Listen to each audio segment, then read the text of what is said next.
Hey folks, so I've noticed something. My Facebook feed is full to the absolute gills with stupid shit that will not get you in shape, right? So, I'm assuming yours is too, given that it's January. So I thought I'd start a little video series called Stupid Shit That Will Not Get You in Shape. Number one today is DNA motherfucking tests, right? Okay, listen up. So the premise is this, right? It's like unlock the secrets of your DNA and like, science and miracles and genes and all sorts of stuff that sounds very scientific. And with this information, you're going to be able to something, right? Get in shape and something. I don't know. Hack your way to success or something like that. Or get around all this fucking exercise and dieting bullshit and like just fuck with your genes instead. It's going to be amazing. And that sounds very persuasive, but like therein lies the problem, right? Humans are very persuadable creatures, right? So let me give you an example. You ever been in a room with somebody who yawns really loudly, and what's the first thing you do then? You just like probably need to yawn yourself. Maybe me just making that face made a couple of you guys yawn at home. Or somebody sits around and starts talking about like itchy skin, or like maybe bugs crawling over the back of your neck or something like that, and then your skin kind of starts feeling a little itchy, and you want to kind of scratch at it or something like that, right? It is Those are just like small examples of how easy it is to plant ideas in people's brains, right? And you can do this in smaller and larger ways, right? One of the things you can do is affect people through what's called the nocebo effect. It's got a name, right? So it's like the shitty version of a placebo. A placebo is where you receive some positive benefit from something that isn't actually active, and a nocebo is where you receive some negative effect from something that isn't actually there as well, right? Um, I mean, we've gone through a couple of good examples. One good example of that, I suppose, is say if you have a sore shoulder, and you go to somebody who like misdiagnoses you and says, "Hey, you've got like degeneration of the cartilage in your shoulder in there, man. It's like you got like one bone grinding against another bone in there, and you're hanging on by a thread, right?" There's good research out there to show you that if somebody plants an idea like that in your head, you will now experience more pain in that shoulder, right? So, one of the reasons for that is you just become more focused on it, right? Because there's just too much stuff happening from a perceptual perspective for your brain to feel everything that's happening in your entire body all day. It would just be completely overwhelming. So what your brain does is it picks and chooses the things that it thinks are relevant for you to feel right now, and they make it into your consciousness. The example I always give is before I said it, you probably were not aware of the sensation of your chair being in contact with your backside. But now that I've just said that, you can put your awareness there, you can feel that, despite the fact you weren't feeling it a second ago. So you can probably always find something somewhere in your body that feels a little bit stiff or a little bit creaky or a little bit sore. But if I make you really fucking focused on your shoulder, now you're going to just have more awareness of that shoulder stuff going on, right? And then you get a feedback loop because you're like, oh my god, that guy said my shoulder's all messed up and there's a bone grinding against a bone, right? So I should feel a lot of pain there. Then now because you're looking for it, you feel it, and now that you feel it, you're looking for it more, and then it just kind of gets worse and worse, right? So, you know, if I come along and I do a DNA test on you, and I tell you, hey man, you got the DNA for being fat, and you store calories very preferentially, and all this kind of stuff.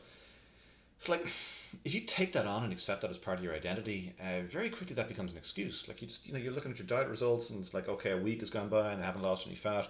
So oh my god, it's my shitty DNA. What am I going to do? You'd probably buy some fucking supplement, by the way, that the DNA company is partnered with. Is usually the answer to this bullshit. But anyway, you know, you got to recognize that even if we could do an accurate genetic test on you, there's a difference between what's called your genotype and your phenotype, right? So if you imagine all your genes as like whatever, a bunch of little switches that could be pressed on or pressed off, you might have the genes for lifting 600 pounds in the deadlift, but if you never pick up a goddamn barbell in your life, those genes will not express, right? So the genes relevant to that will not be, will not be switched on. And so this is the difference between like, you should think of your genes more like your options rather than your destiny, right? So, if you have the gene for I don't know, heart disease. Maybe you're going to get heart disease, but maybe you can reduce your risk of that by, keeping your waistline below like 90 centimeters and like eating lots of fiber and fruits and vegetables and exercising regularly and all that. All of a sudden, your risk profile changes versus if you just like sat in your ass and drank alcohol and ate bacon all day, right? Um, so you shouldn't think of genes as destiny, and you shouldn't think of your DNA as destiny and like everything is like fucking preordained and all the rest of it, because you've got agency in this shit. You can affect it. And so, which genes are actually expressed, i.e., which genes are actually turned on, so what your phenotype is, as opposed to just what genes you have, is to a certain degree malleable, right? And the last 10 years, people realized this whole field called epigenetics, where you can pass on acquired traits and all kinds of bullshit like this. It's way more complex, but more malleable than people have perhaps appreciated in the past, right? So, what are you going to do with your genetic test? Are you going to okay? So suppose it says, hey, you know what? You shouldn't train with heavy weights because you've got the genes for endurance and not the genes for strength. It's like, well, maybe you want to be strong, and maybe you should go try. You know what I mean? Like maybe you're not going to deadlift 600 pounds, but maybe you can get to 300. Yeah, maybe you can get to 350, or maybe you can do a little bit more than you're currently doing. Like, what are you going to do? You're going to just totally drop your own goals and drop the things that are important to you because some stupid test says you're a marathon runner? Maybe you don't want to fucking run marathons. So, whatever, don't pay any attention to the damn thing. Like, what's that information going to do for you? And, like, let's say it says that you have the genes for slow metabolic rates. You're going to, like, store more fat. Like, well, what is that predictor going to do for you that you couldn't have done by just eating 2,400 calories per week for 3 weeks, measuring your waistline and measuring your body weight and seeing what happens, and then perhaps reducing that to 2,000 calories per week if you're not losing fat? It's like, and then go the other way. Like, suppose that so let's say we have the magic test. The magic test predicts one thing's going to happen.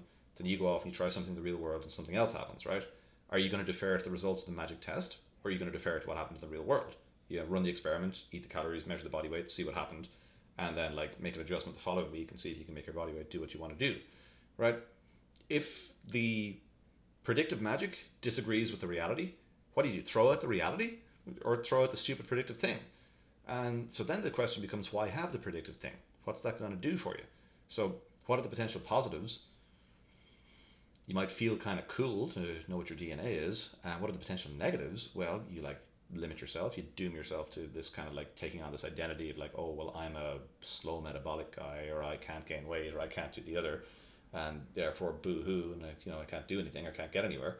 Or you can just be like, listen, I'm going to make the best shake of it I can, and I'm going to defer to what's actually happening in the real world here, and actually measure what's going on, measure what my activity is, measure what my body weight is, measure what my my food intake is, and all that kind of shit, and then see about pushing it the direction you want to go. Reality always beats predictors, and in this case, where the predictors don't necessarily tell us what we think they're telling us anyway, and might tell us a bunch of shit that we don't want to be told. Would not recommend. Negative. Do not get your DNA tested for the purposes of getting in shape this year. That is not going to be helpful. It'll be expensive and it's potentially harmful. So, bugger that.